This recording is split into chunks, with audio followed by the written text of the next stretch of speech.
السلام علیکم ورحمۃ اللہ وبرکاتہ۔ بسم اللہ الرحمن الرحیم۔ الحمد للہ نحمده ونستعینه ونستغفره ونؤمن به ونتوکل علیہ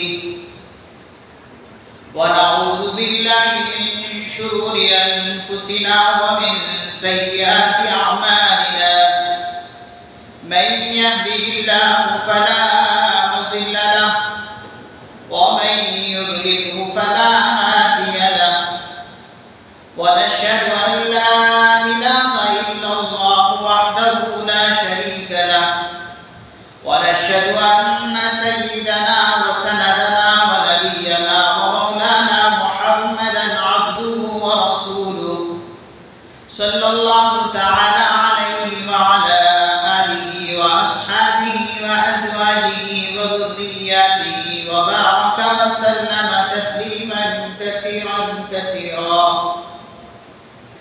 أما بعد فأعوذ بالله من الشيطان الرجيم. بسم الله الرحمن الرحيم. إن الشيطان لكم عدو فاتخذوه عدوا إنما يدعو حزبه ليكونوا من أصحاب السعير. صدق الله مولانا العظيم. رب اشرح لي صدري ويسر لي أمري واحلل عقدة من لساني يفقهوا قولي. اللهم صل على سيدنا محمد وعلى آل سيدنا محمد وبارك وسلم. سبحان ربك رب العزة عما يصفون وسلام على المرسلين والحمد لله رب العالمين.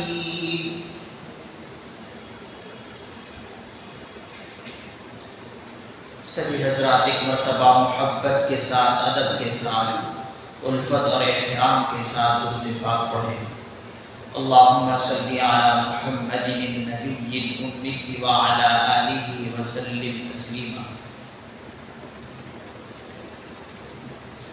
بزرگان محترم، عزیز دوستو اور ساتھیوں،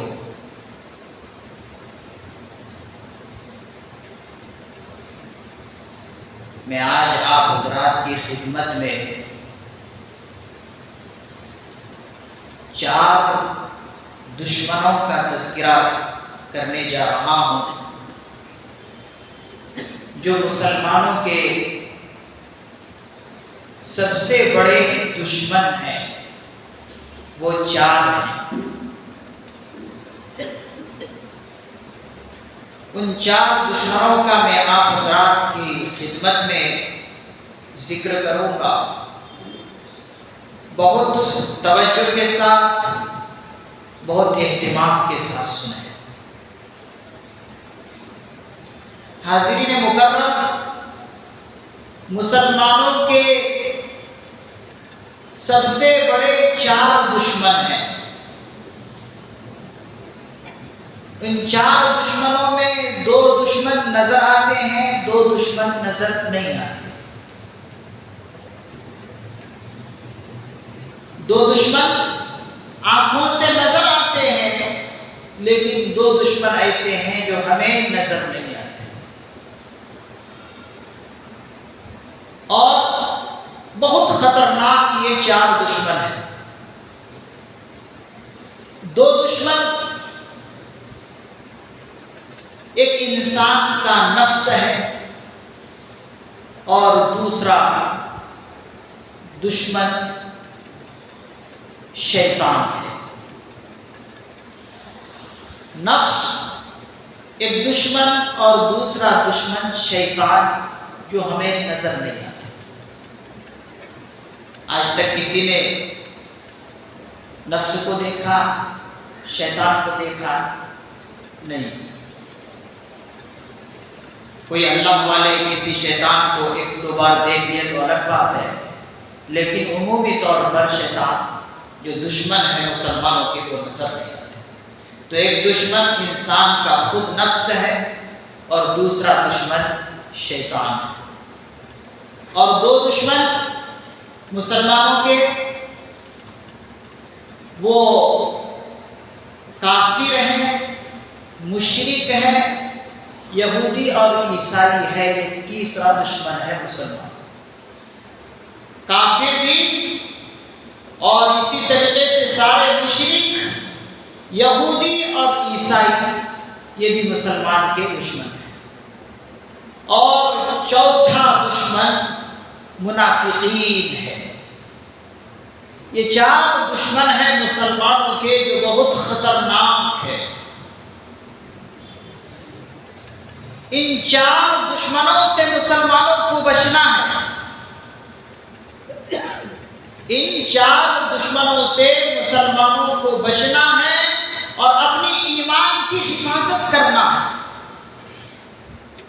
اور یہ چاروں کے چاروں دشمن اس بات پر لگے ہوئے ہیں کہ کسی طرح مسلمان کو نقصان پہنچائے، مسلمان سے کسی طرح ایمان کو چھین لے، ایمان مسلمان کے پاس محفوظ نہ رہے. یہ چاروں کے چاروں دشمن اس بات پر لگے ہوئے. اب جب کسی انسان کے جب بہت زیادہ دشمن ہو جاتے ہیں تو عقل مندی کیا ہے کہ ان دشمنوں سے زیادہ ہوشیار رہیں، ان دشمنوں سے بچنے کا زیادہ سے زیادہ اہتمام کریں. جیسا کہ بہت سارے انسانوں کے جب دشمن بہت زیادہ ہو جاتے ہیں تو وہ گھر سے باہر نکلنا بھی گوارا نہیں کرتے، کہیں کب جو ہے حملہ کر دے میرے دشمن. تو مسلمانوں کے ایسے تو بہت سارے دشمن ہیں، لیکن یہ چار بڑے دشمن ہیں. ان سے مسلمانوں کو ہوشیار رہنے کی ضرورت ہے اور ان سے ہوشیار رہ کر اپنی ایمان کی حفاظت کرنا ہے اور حفاظت کر کے اللہ کے پاس اپنی ایمان کی سلامتی کے ساتھ جانا ہے.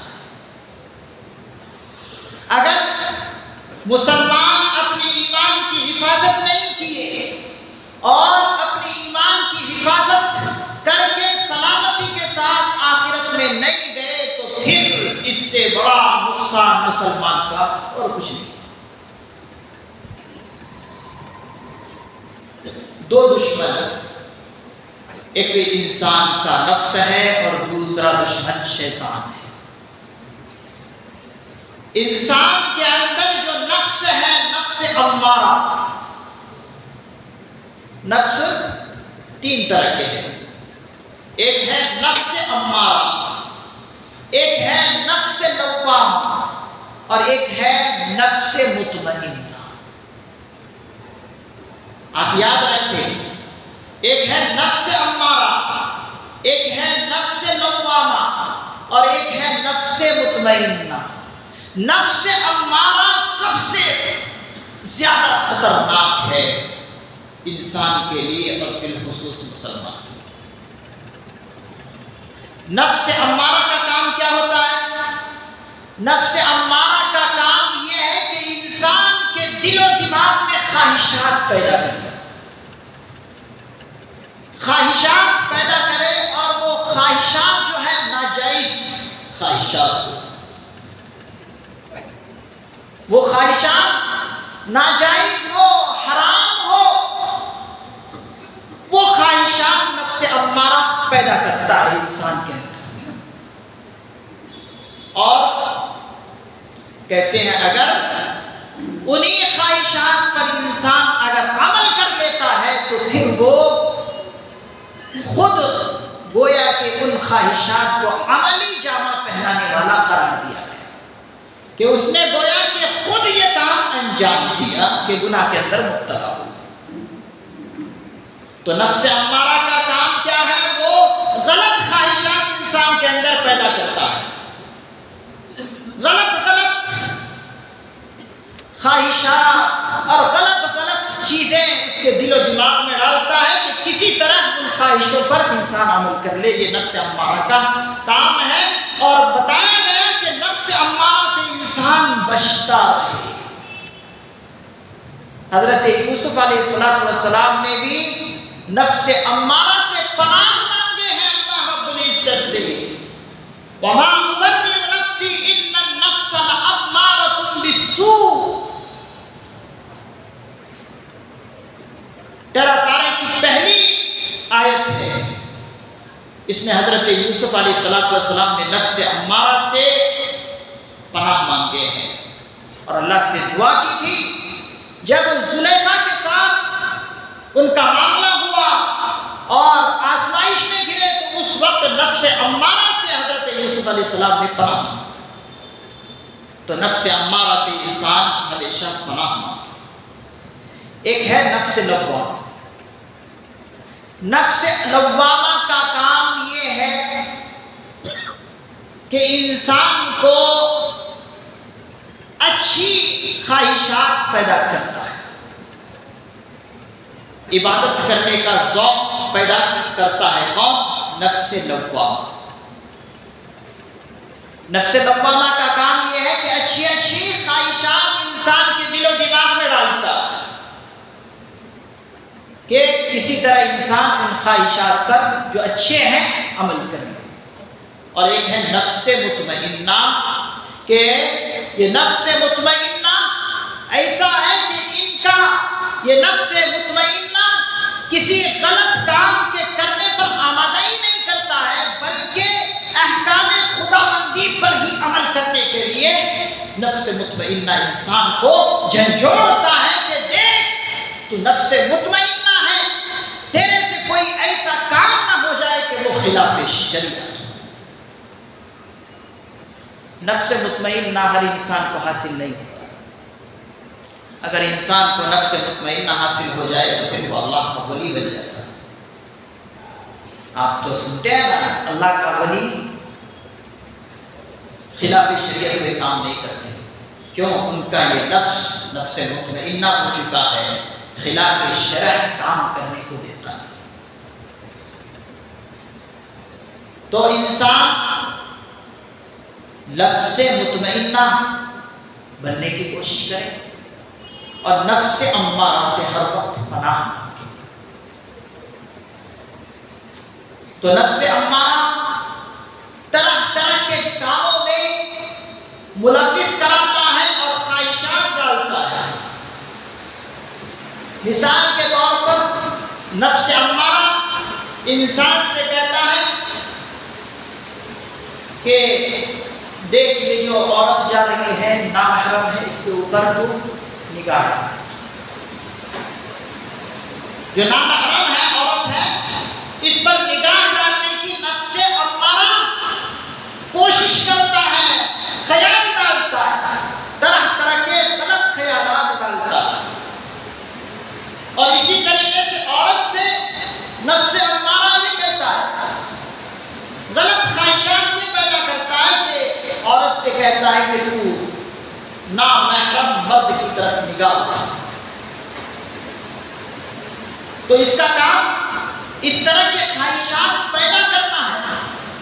اگر ایسے موقع پر انسان اس نفس امارہ کو پہچان لے اور اس پر عمل نہ کرے تو اس وقت تک انسان یہ گناہ گار نہیں ہوتا, کیونکہ ابھی تو خیال ہی پیدا ہوا.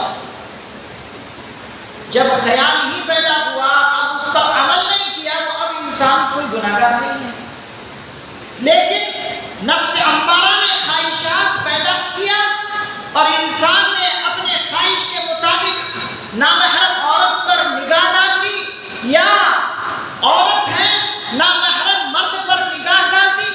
اب گویا کہ یہ خود عمل کرنے والا قرار پائے. نفس امارہ کو مجبور نہیں کیا نا کہ تو ڈال ہی ڈال, مجبور تو نہیں کیا, خیالات ڈالا, نفسی خواہش پیدا کیا, مجبور نہیں کیا. لیکن اگر یہ انسان اس عمل سے اور اس خیال کو اپنے دل و دماغ سے ہٹا لیتا اور اس پر عمل نہ کرتا تو کوئی گناہگار نہیں ہوتا، لیکن وہ خیال نفس امارہ نے ڈالا اور اس پر یہ عمل کر لیا۔ اب شریعت کہتی ہے کہ تو نے خود یہ گویا کہ یہ عمل صادر کیا، تیرے سے خود یہ گناہ ہوا، اب یہ اللہ کی نظر میں گناہ ہوا۔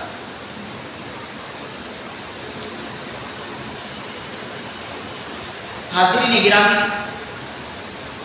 نفس امارہ سے انسان بچے، یہ پہلا دشمن، اور دوسرا دشمن بالخصوص مسلمان کا وہ شیطان ہے۔ شیطان کا کام کیا ہے؟ شیطان کا کام یہ ہے کہ وہ انسان کے دل و دماغ میں وسوسے ڈالتا ہے۔ امارہ کا کام، نفس امارہ کا کام یہ ہے کہ وہ خیالات ڈالتا ہے، نفسانی خواہشات پیدا کرتا ہے، نفس امارہ کا کام۔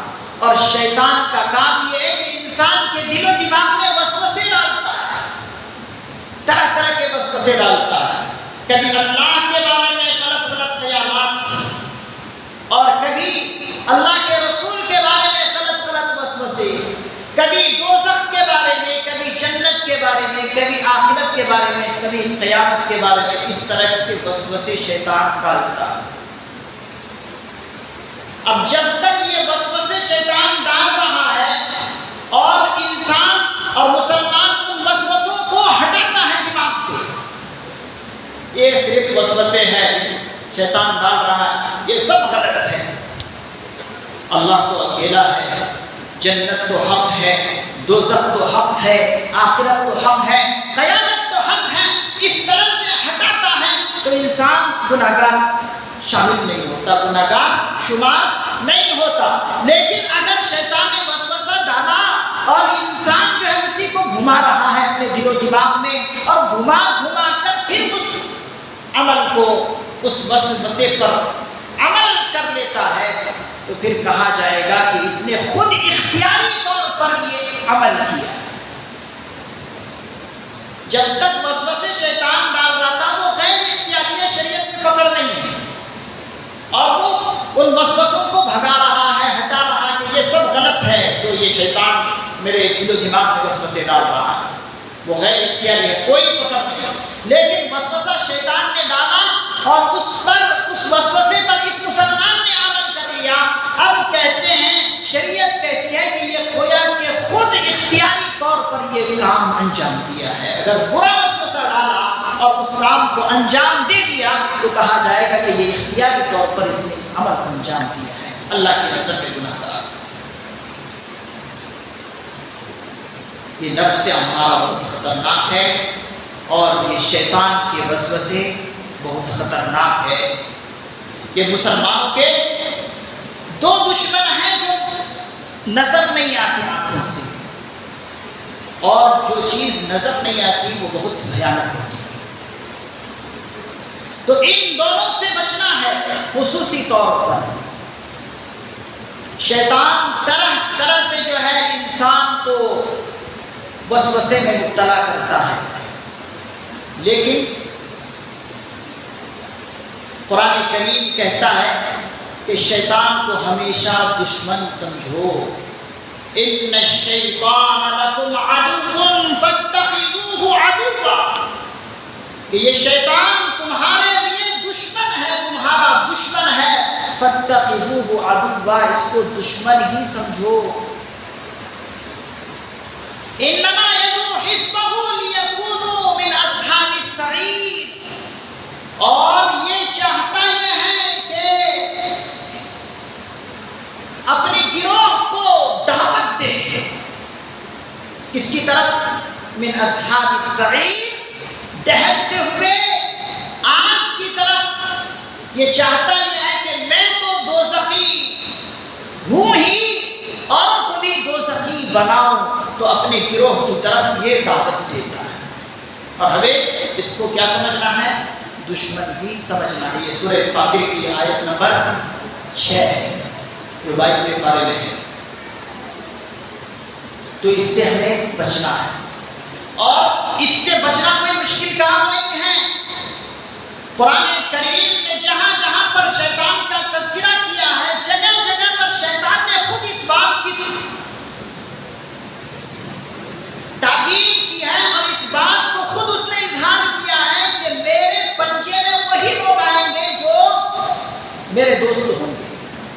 میرے پنجے میں، میرے جال میں وہی پھنسیں گے جو نفسانی خواہشوں پر چلنے کی کوشش کریں گے، وہی میرے جال میں پھنسیں گے، لیکن جو اللہ کے مقصود اور برگزیدہ بندے ہوں گے وہ نہیں پھنسیں گے۔ قرآن کریم کی آیت ہے الا عبادک منہم المخلصین۔ شیطان خود کہہ رہا ہے کہ جو اللہ کے مخلص بندے ہیں، برگزیدہ بندے ہیں، وہ میرے پنجے میں نہیں آ سکتے۔ معلوم یہ ہوا جو اللہ کے نیک بندے ہیں وہ شیطان کی تدبیروں سے، شیطان کے وسوسوں سے محفوظ رہتے ہیں۔ جو اللہ کے نیک بندے اور برگزیدہ بندے ہیں وہ شیطان کی ان وسوسوں سے، شیطان کے ان مکاریوں سے وہ محفوظ رہتے ہیں۔ اب جب اللہ کے نیک بندے محفوظ رہتے ہیں تب علماء کرام فرماتے ہیں، حضرات مشائخ نظام فرماتے ہیں کہ اللہ کے نیک بندے شیطانوں سے محفوظ ہیں، ان کے وسوسوں سے محفوظ ہیں۔ اب تم ان کی صحبت اختیار کرو تاکہ تم بھی شیطان کے وسوسوں سے بچیں۔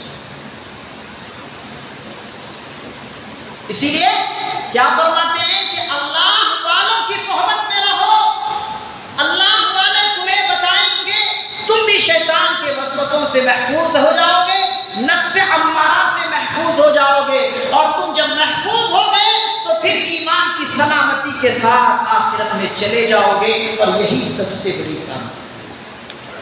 اور شیطان یہ چاہتا نہیں ہے کہ کوئی مسلمان ایمان کی سلامتی کے ساتھ آخرت میں پہنچے، وہ چاہتا یہ ہے کہ میرے ساتھ دوزخ میں ہر مسلمان پہنچے۔ اللہ تعالیٰ اسی سے بچنے کے لیے کہہ رہے ہیں کہ ان دونوں سے تم محفوظ رہے۔ حضرت حکیم الامت حضرت مولانا اشرف علی تھانوی رحمۃ اللہ علیہ فرماتے ہیں، وہ بڑے پائے کے عالم رہے ہیں۔ انہوں نے کہا ہے جس طریقے سے ایمان کی حفاظت فرض عین ہے، ان کی ایک رائے ہے، اس طرح توجہ سے سنیں۔ کیا فرماتے ہیں؟ ایمان کی حفاظت فرض عین ہے، اور جو ایمان کی حفاظت کے راستے ہیں ان راستوں پر چلنا بھی فرض عین ہے۔ معلوم یہ ہوا کہ علماء کی صحبت میں رہنا اور اللہ والوں کی صحبت میں رہنا یہ بہت ضروری چیز ہے۔ انہوں نے یہاں تک کہا ہے، لکھا ہے کہ ہر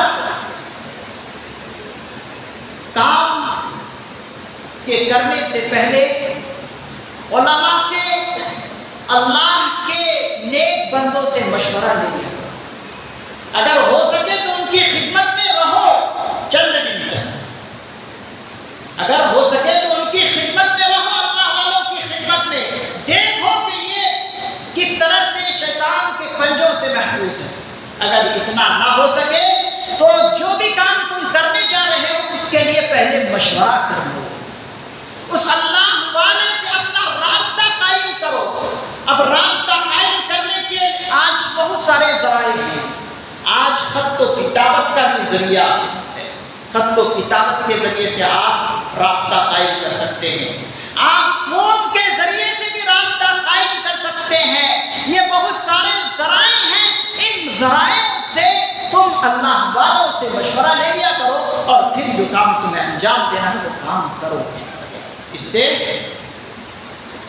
تمہارے اندر ایک تو ایمان کے اندر پختگی آئے گی، اور شیطان کے اور نفس امارہ سے بچنے پر تم آمادہ ہو جاؤ۔ اور دو دشمن کون ہیں؟ مشرک، یہودی اور عیسائی، یہ مسلمانوں کے خطرناک دشمن ہیں۔ آج کیا کیا یہودی اور مشرک اور کافر اور عیسائی مسلمانوں کے خلاف نہیں کر رہے، کیا کیا پروپیگنڈے نہیں کر رہے ہیں۔ کوئی منٹ، کوئی سیکنڈ ایسا نہیں ہے کہ جس میں کوئی سیکنڈ یا کوئی منٹ خالی جا رہے ہیں جس میں مسلمانوں کے خلاف یہ لوگ سازشیں نہیں کرتے۔ لیکن ہم ہیں کہ ان کی سازشوں کو نہیں پہچان پاتے، ہم ہیں کہ ان سازشوں کے شکار ہو جاتے ہیں۔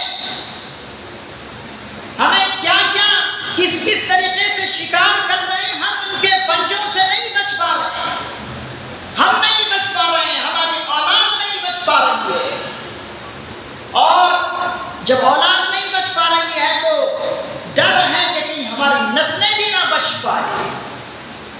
آج ہم شکار ہیں، ان کے لباس کے ہم شکار ہیں، ان کے چلن پھرن کے ہم شکار ہیں، ان کے کھانے پینے کے ہم شکار ہیں، ان کے اطوار اور ان کی عادات کے ہم شکار ہیں۔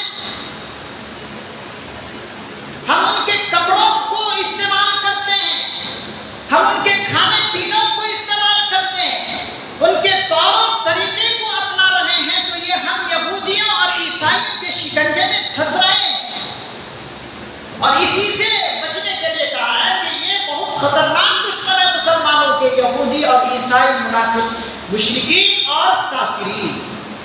اور چوتھا دشمن مسلمانوں کا جو ہے وہ منافق ہے، منافقین کی جماعتیں ہر جگہ پر پھر رہی ہے، روپ بدل بدل کر جو ہے ہماری جماعتوں میں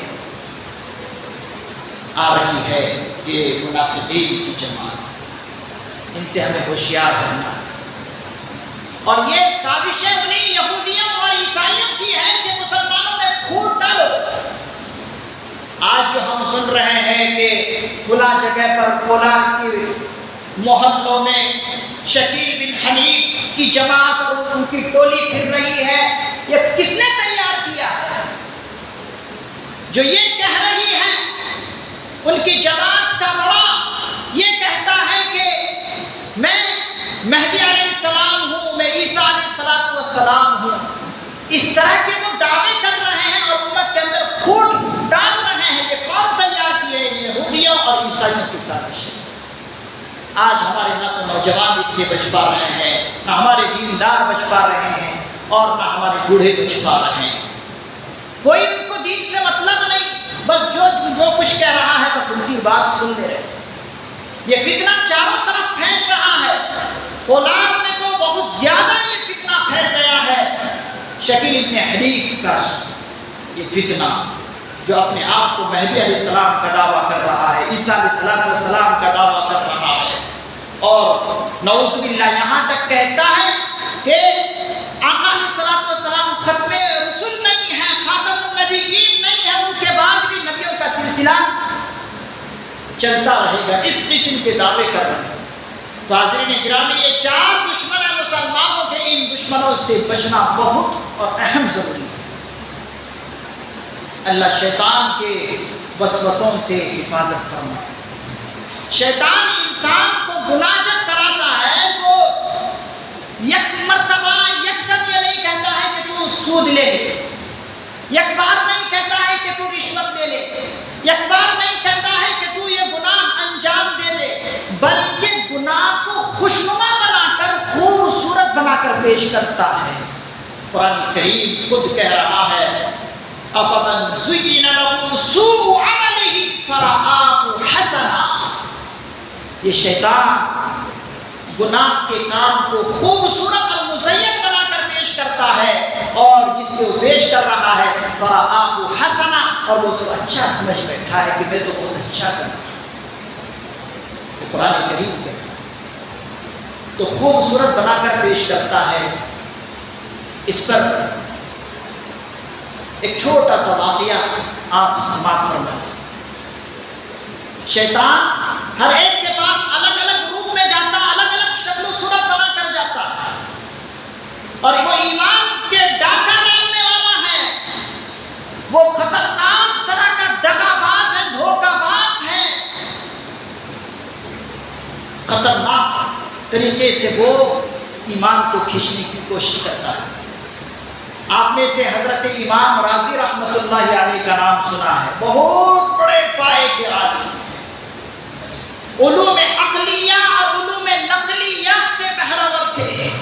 ایک طرف محدث تھے، ایک طرف مفسر تھے، ایک طرف محقق تھے، سارے علوم ان کے پاس تھے۔ ان کے دل میں خیال آیا کہ کسی اللہ والوں کی صحبت میں رہیں۔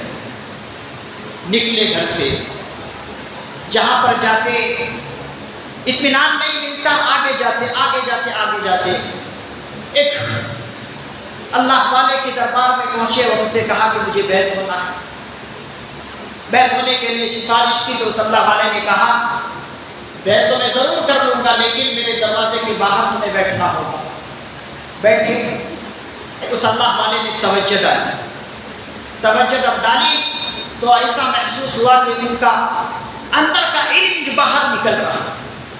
امام راضی رحمۃ اللہ علیہ پریشان ہو گئے، جو میں نے علم حاصل کیا تھا وہ نکل رہے ہیں، پریشان ہوئے۔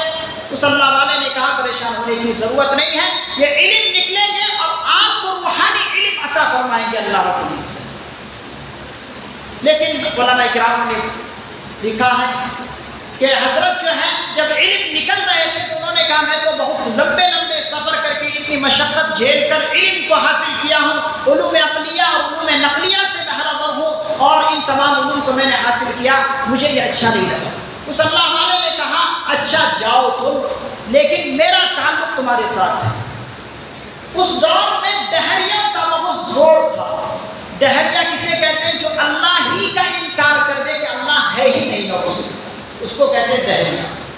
اور اللہ تعالیٰ نے حضرت امام راضی رحمۃ اللہ علیہ کو اللہ نے بے شمار علوم عطا فرمائے، عقلی اور نقلی۔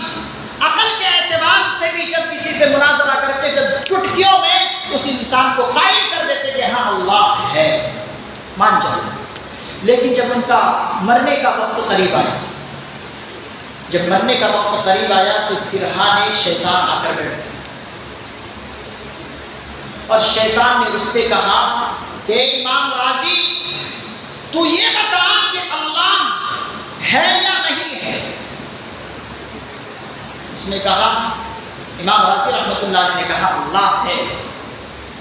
عقلی دلیل پیش کی امام راضی نے شیطان کے سامنے، اس دلیل کو چٹکیوں میں شیطان توڑ دی۔ پھر دوسری دلیل امام راضی نے پیش کی اللہ کے ہونے پر، دوسری دلیل بھی شیطان نے توڑ دی۔ تیسری دلیل پیش کی عقلی طور پر، جو عقل میں آنے والی بات ہو اس سے دلیل پیش کی، کہتے ہیں شیطان نے وہ دلیل بھی توڑ دی، یہاں تک کہ 10 دلیل دیے اور شیطان نے توڑ دیے۔ فرماتے ہیں کہ اب جو دلائل ان کے پاس، امام راضی رحمۃ اللہ علیہ کے پاس بہت زیادہ، 100 سے زیادہ دلائل تھے، کہتے ہیں کہ 70 یا 80 کے قریب دلائل اللہ کے ہونے پر دینے لگے، تو اب ڈر پیدا ہوا کہ کہیں یہ میرے دلائل ختم ہو جائیں اور میں بھی عقلی طور پر اللہ کے بارے میں شبہ میں پڑ جاؤں، یہ ڈر ہونے لگا۔ اس وقت یہ پورا ماجرا اس اللہ والے کے دل و دماغ میں اللہ نے منتشر کر دیے۔ دل و دماغ میں یہ پورا ماجرا جو شیطان کا امام راضی سے چل رہا، اس اللہ والے کے پاس، جن کے پاس امام راضی رحمۃ اللہ علیہ گئے کہ ان کے دل و دماغ میں یہ ماجرا ڈال دیا کہ امام راضی کا شیطان سے مناظرہ چل رہا ہے، اور اللہ کے نہ ہونے پر شیطان دلیل دے رہا، اور امام راضی اس دلیل دے رہے ہیں لیکن شیطان کاٹ رہا ہے۔ تو وہ اللہ والے اس وقت وضو فرما رہے تھے، وضو فرما رہے تھے، وضو کر رہے تھے، اور انہوں نے امام راضی رحمۃ اللہ علیہ سے کہا کہ اے امام راضی، ان کے ہاتھ میں لوٹا تھا، اور یہ پورا ماجرا ان کے دل و دماغ میں چل رہا تھا، منکشف اللہ تعالیٰ کر دیے تھے، جیسے کہ ہوتا ہے حضرت عمر فاروق رضی اللہ عنہ فلاں جگہ پر ہیں، اور بیٹھے بیٹھے یہ معلوم ہو رہا ہے کہ فلاں طرف سے آگ آ رہی ہے مدینے کی طرف۔ دیکھیے کہاں پر بیٹھے امام حضرت عمر فاروق رضی اللہ عنہ، اور کہاں کا واقعہ اور کہاں سے یہ حالت منکشف ہو رہی کہ مدینے کی طرف آگ آ رہی ہے۔ تو اس طرح اللہ والوں پر یہ حالات منکشف کر دیتے ہیں، تو اس اللہ والے پر بھی ان کا یہ پورا واقعہ ان کے دل و دماغ میں ڈال دیا۔ اس وقت اس اللہ والے نے اس لوٹے، وہ ہاتھ میں جو لوٹا تھا، لوٹا زمین پہ مارا، اور اس نے امام راضی سے کہا، اور وہ تمام کے تمام الفاظ امام راضی کے کانوں میں آئے، اور امام راضی سے کہا اے امام راضی، تو شیطان سے یہ کیوں نہیں کہہ دیتا کہ میں بغیر دلیل کے خدا کو مانتا ہوں، میں بغیر دلیل کے خدا کو مانتا ہوں، کیوں نہیں کہہ دیتا؟ یہ کان ان کے یہ الفاظ ان کے کانوں میں پڑے، اور فوراً امام راضی نے کہا کہ میں بغیر دلیل کے شیطان خدا کو مانتا ہوں۔ جب یہ جملہ کہا شیطان وہاں سے بھاگ گیا، اور پھر اس کے بعد ان کا انتقال ہو گیا۔ دیکھیے کیسا حملہ کیا شیطان نے، کہ اتنے بڑے محدث کو بھی نہیں چھوڑا، اتنے بڑے مفسر کو نہیں چھوڑا، اتنے بڑے محقق کو بھی نہیں چھوڑا، اور ان کے ایمان کو لینے کے لیے آئے تھے اور ان کے ایمان پر حملہ کر رہے تھے، لیکن اللہ نے ان کو کیسے بچا لیا؟ کیسے؟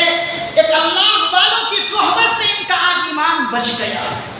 اور چاہتا ہی شیطان یہ ہے کہ کوئی مسلمان ایمان کی سلامتی کے ساتھ دنیا سے رخصت نہ ہو، بلکہ میرے ہی ساتھ چلے۔ انما یدعو حزبہ لیکونوا من اصحاب السعیر، وہ خود اپنے گروہ والوں کو دعوت دیتا ہے کس بات کی؟ کہ جہنم والوں میں میرے ساتھ چلے۔ حاضرین گرامی، یہ فائدہ ہو جاتا ہے بعض مرتبہ۔ اس لیے میں آپ سبھی حضرات سے یہ کہتا ہوں کہ آپ اللہ والوں سے صحبت ضرور رکھیں۔ آج خط و کتابت کا زمانہ ہے، آپ تحریری طور پر بھی خط بھیج کر اپنے حالات سے اللہ والوں کو واقف کرا سکتے ہیں، فون کے ذریعے سے بھی کرا سکتے ہیں، اور اگر ہو سکے تو ان کی صحبت میں اور بار بار آپ جائیں اور ان سے مشورہ لیں۔ اس سے آپ کی ایمان کی حفاظت ہوگی، اس لیے کہ اللہ والوں کی ایمان کی حفاظت خود اللہ تعالیٰ اس طرح کرا دیتے ہیں۔ اللہ تعالیٰ سے دعا ہے اللہ تبارک و تعالیٰ ہمیں ان چاروں دشمنوں سے بچائے رکھے اور ایمان کی سلامتی سے اللہ تعالیٰ دنیا سے رخصت فرمائے۔ وما علینا الا البلاغ۔